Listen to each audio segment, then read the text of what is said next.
Hello, আসসালামু আলাইকুম সুপ্রিয় 18তম পরীক্ষার্থী ভাই ও বোনেরা, আশা করি আপনারা ভালো আছেন। আজ আমরা আপনাদের যে সাবজেক্টটি পরিবর্তন হয়েছিল অর্থাৎ 329 কোড, যেখানে 7টা সাবজেক্ট সংযুক্ত হয়ে 10টা ইউনিট ভিত্তিক পরীক্ষা অনুষ্ঠিত হয়েছিল, রিটেন পরীক্ষা। আজ আমরা ওই সাবজেক্টটি সম্পর্কে জানবো এবং ওই সাবজেক্টটি ভাইভাতে কোন প্রশ্নগুলো পড়তে হবে। যেহেতু 7টা সাবজেক্ট, লং ডিসকাশন, এতগুলো পড়া আসলে কোয়াইট ইম্পসিবল। তবুও আমরা একটু ডিরেকশন দেব যে কোনগুলো আপনারা পড়লে সেখান থেকে আসলে আপনাদের ভাইভাতে কমন পাওয়ার সম্ভাবনা আছে। আমরা এই ধরনের কিছু টিপস আপনাদের কাছে শেয়ার করব। সো আমরা চলুন আমাদের মূল বিষয়ে চলে যাই। আপনারা জানেন যে আপনাদের রিটেনের খাতা অলরেডি কিন্তু কাটা শুরু হয়েছে এবং 15ই সেপ্টেম্বরের মধ্যে টিচারদের ঘোষণা দিয়েছে যে 15ই সেপ্টেম্বরের মধ্যে তারা যেন খাতা কমপ্লিট করে, মানে অর্থাৎ মার্কশিটটা সেটা যেন জমা দেয়। তাহলে আমরা আশা করতে পারতেছি যে সেপ্টেম্বরেই, হয় মিডিল বা শেষের দিক, আপনাদের সেপ্টেম্বরে রিটেন রেজাল্ট অনুষ্ঠিত হবে এবং রিটেন রেজাল্টের পর আপনাদের ভাইভা প্রিপারেশন নিতে হবে। এই ভাইভাতে যে প্রশ্নগুলো থাকে, যেগুলো সচরাচর করা হয়, সে ধরনের একটু গুরুত্বপূর্ণ টিপস আপনাদের শেয়ার করা হবে। সো কথা না বলি, চলুন আমরা আমাদের আজকের মূল বিষয়ে চলে যাই। এখানে দেখতেছেন যে 329 কোডের সামাজিক বিজ্ঞান 5-এর নির্দেশিকা। আপনারা সকলে জানেন যে 329 কোড এবার 7টি সাবজেক্ট মিলে একটি কোশ্চিন তৈরি হয়েছিল, যা সম্পূর্ণ নতুন সিলেবাসের আলোকে। রিটেন রেজাল্ট আপনারা সেপ্টেম্বরের শেষের দিকে পেয়ে যাবেন। যারা রিটেন পরীক্ষা দিয়েছেন এবং পরীক্ষা মোটামুটি ভালো হয়েছে, তারা চাইলে এখন থেকে ভাইবার জন্য প্রিপারেশন নিতে পারেন। আমরা ভাইবা সম্পর্কে কিছু নির্দেশনা আপনাদের কাছে শেয়ার করতেছি। যে নির্দেশনাগুলো আপনারা যদি মেনে চলেন, তাহলে আশা রাখছি যে ভাইভাতে আপনাদের কোনো সমস্যা হবে না। এরপরেও আমি একটি কথা বলতেছি, সেটা হচ্ছে, আপনারা জানেন যে 16তম এবং 17তমতে ভাইভাতে যে আমরা তথ্য পেয়েছি, তা হলো যে যারা রিটেনে পাস করে তাদের মধ্যে ভাইভাতে 3-4 জন শতকরা ফেল করে। এই 3-4% যে ফেল করে, এরা কারা?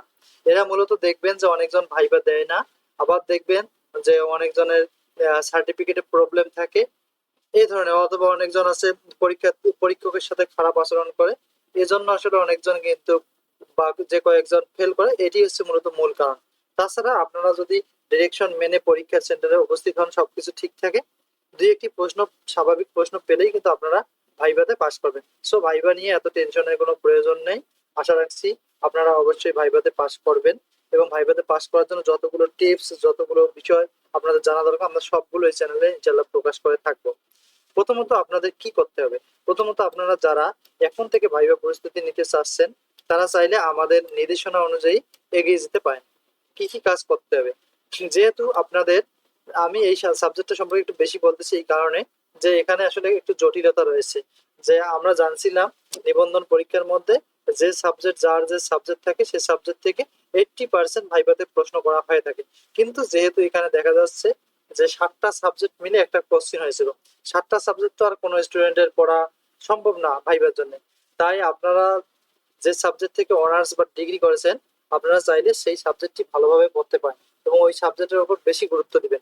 এরপরে ওই 7টা সাবজেক্টে যে আপনার পরীক্ষা হলো, একটা সাবজেক্ট তো আপনার নিজের সাবজেক্ট জানলাম, আরো যে 6টা সাবজেক্ট আছে, ওই 6টা সাবজেক্ট থেকে আপনার বেসিক মিনিমাম পড়তে হবে। বেসিক গুলো, বেসিক কেমন, প্রয়োজনে আপনি চাইলে আপনার যে সিলেবাসে ওই 7টা সাবজেক্টের যে টপিক গুলো ছিল, ওই টপিক গুলো আপনি পড়তে পারেন। অথবা আপনারা করতে পারেন কি, যে 10টা ইউনিট ভিত্তিক যে আপনাদের পরীক্ষা অনুষ্ঠিত হয়েছিল, ওই 10টা ইউনিটের যে সিলেবাসটা ছিল, ওই সিলেবাসের আলোকে যে অধ্যায় বা পার্ট গুলো ছিল, ওই অধ্যায়গুলো আপনারা ভালোভাবে পড়তে পারেন। ওখান থেকেই প্রশ্ন হয়ে থাকে।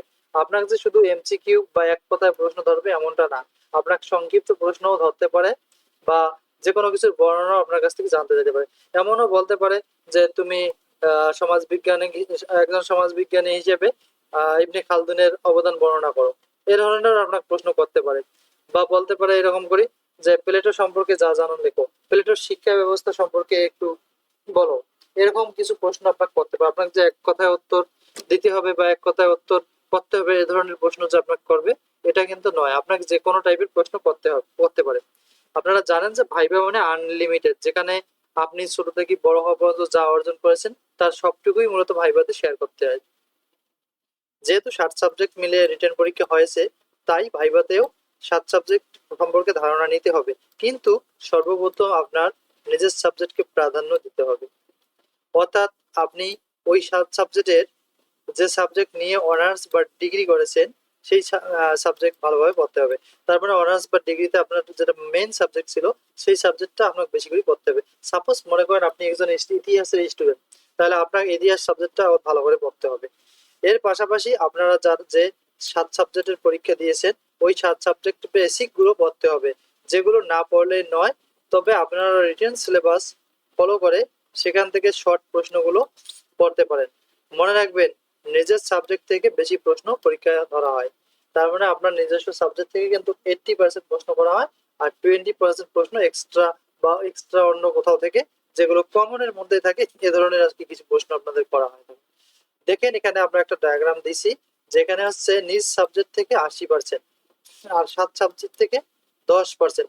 7 সাবজেক্টে কিন্তু 1% এক সাবজেক্ট কিন্তু এখানে চলে গেছে, তার মানে আর 6টা সাবজেক্ট। এই 6টা সাবজেক্ট থেকে আপনাদের 10% প্রশ্ন হবে। আর অন্যান্য যেমন কি বিষয়গুলো আপনারা পড়তে পারেন এখন থেকে, নিজ জেলা, আপনাদের নিজ জেলা বলতে নিজ জেলাতে আপনাদের বিখ্যাত ব্যক্তি আছে নাকি, মুক্তিযোদ্ধা, ভালো গণ্যমান্য ব্যক্তি, কবি, সাহিত্যিক এবং দর্শনীয় স্থান, পুরাতন কালের প্রাচীন কালের যে দর্শনীয় স্থান, মসজিদ, মন্দির বা আরো দর্শনীয় স্থান, এগুলো। অথবা আপনাদের সেক্টর গুলো সম্পর্কে ধারণা থাকতে হবে যে আপনার জেলা কয় নম্বর সেক্টরে ছিল, কয় নম্বর সেক্টরের অধীনে, ওই সেক্টর কমান্ডার কে ছিল। এই ধরনের কিছু প্রশ্ন আপনারা নিজ জেলা সম্পর্কে পড়তে পারেন। এরপরে কবি, সাহিত্যিক, কয়েকজন বিখ্যাত কবি, যেগুলো না পড়লেই নয়। আমরা যদি বলি বিখ্যাত কবি বলতে এখানে আমরা বলতে পারি কাজী নজরুল ইসলাম, রবীন্দ্রনাথ ঠাকুর, জসিমউদ্দিন, জীবনানন্দ দাশ, বেগম রোকেয়া, এরকম 7-8 জন কবি আপনারা, ভালো ভালো কবি, ঈশ্বরচন্দ্র বিদ্যাসাগর, এগুলো আপনারা ভালোভাবে পড়বেন। এই কবি সাহিত্যিকের বিশেষ করে এদের জন্মস্থান পড়বেন, আর জন্ম মৃত্যু তারিখ সালটা করে পড়বেন। আর কয়েকটি বিখ্যাত তাদের উপন্যাস বা কবিতা থাকে, ওগুলো আপনারা পড়ে নিতে পারেন। পিজির জন্য আশা রাখি আপনারা যেগুলো পড়ছেন সেগুলো একটু রিভিশন করলেই হবে। এরপর মুক্তিযুদ্ধ সম্পর্কে একটু ধারণা নিতে হবে। সাম্প্রতিক তথ্যাবলী ইত্যাদি সম্পর্কে 10% প্রশ্ন করা হয়ে থাকে। তাহলে এখানে 80%, 10% 7 সাবজেক্ট থেকে, আর অন্যান্য যে টপিক গুলো আমরা দিলাম এই টপিক গুলো থেকে 10% প্রশ্ন করা হয়ে থাকে। তাই সে অনুযায়ী আপনারা প্রশ্ন পড়া শুরু করতে পারেন এখন থেকে। আশা করি আপনাদের পরীক্ষা ভালো হবে। এরপরে আমরা প্রতিটি সাবজেক্ট অনুযায়ী কিছু গুরুত্বপূর্ণ ভাইবার প্রশ্ন ও উত্তর আপনাদের মাঝে শেয়ার করব, যেগুলো সামনের ক্লাস থেকে আপনারা পাবেন। অবশ্যই আমরা আরো কিন্তু 6-7টি ভাইবা সম্পর্কে ক্লাস অলরেডি পাবলিশ করেছি। আপনারা চাইলে ওই ক্লাসগুলো দেখতে পারেন, যে ক্লাসগুলো আসলে দেখলে আপনাদের অবশ্যই উপকার হবে। যে ক্লাসগুলো সম্পর্কে ধারণা পেলে আপনারা সহজেই ভাইবা প্রিপারেশন নিতে পারবেন, এবং ভাইবা সম্পর্কে আপনাদের তখন আর কোনো ভয় থাকবে না এবং অজানা কিছু থাকবে না। দেখবেন আপনি ভাইভাতে সব পেয়ে যাবেন। তবে মূল পরিচয় হচ্ছে ভাইভাতে আপনাকে স্ট্রং ভাবে থাকতে হবে, ভয় পাওয়া যাবে না, এবং সর্বদা আহ স্যারদের দিকে চোখ করে কথা বলতে হবে, এদিক ওদিক তাকানো যাবে না। আপনারা এগুলো জানেন অবশ্যই। তারপরে আপনারা যে কাগজগুলো জমা দিবেন ওখানে, আপনারা কিন্তু ভাইভা বোর্ডে যাওয়ার সময় আপনার কিন্তু কাগজ কিছু জমা দিতে হয়।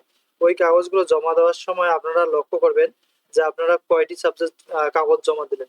যেহেতু কোনো টিচার আসছে, যেমন আমাদের সময় ভাইভাতে রাখছিল যে আমার 4-5টি কাগজ ওরা নিয়েছিল, honours SSC certificate, inter certificate, honours certificate এবং master certificate.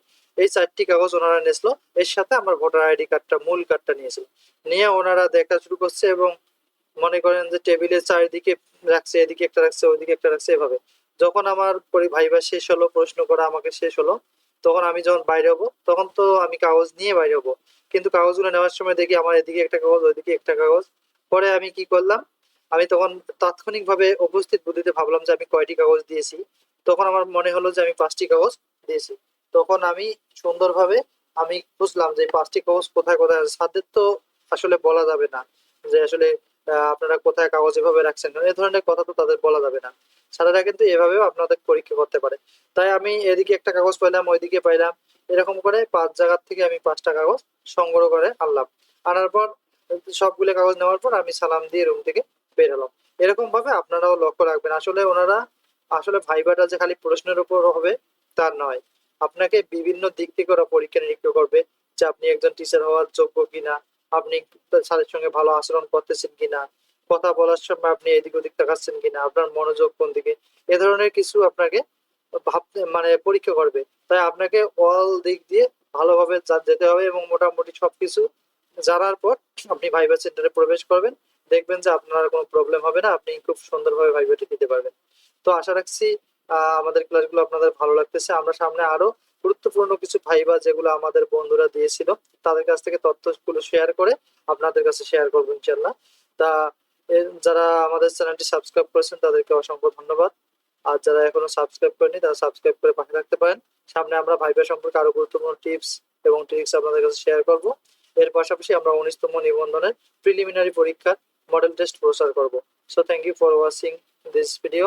C you another video. আসসালামু আলাইকুম।